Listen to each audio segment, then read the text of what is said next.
Hello friends, welcome to meaning in Telugu channel. ఈరోజు word ఏమిటంటే duality. దీన్ని తెలుగులో ద్వైతం, రెండు ముఖాలు అని అంటాం. ఈ వర్డ్ని ఒకే విషయం లేదా వ్యక్తిలో ఉండే రెండు భిన్న లక్షణాలు లేదా స్వభావాలు అని అంటాం. దీనికి సంబంధించిన కొన్ని ఎగ్జాంపుల్ చూద్దాం. వాటితో ఇంకా బాగా అర్థం చేసుకోవచ్చు. ఫర్ ఎగ్జాంపుల్, ఫస్ట్ది, the duality of his character made him both loved and hated.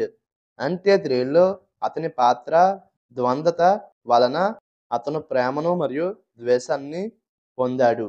దీని next example and final example, in many philosophies duality represents the balance of opposites. అంటే తెలుగులో అనేక తత్వశాస్త్రాలలో ద్వంద్వత వ్యతిరేకల సమతుల్యాన్ని సూచిస్తుంది. ఈ వీడియో మీకు నచ్చితే లైక్ చేయండి. మరిన్ని వీడియోల కోసం మా ఛానల్ని సబ్స్క్రైబ్ చేసుకోండి. Thank you friends.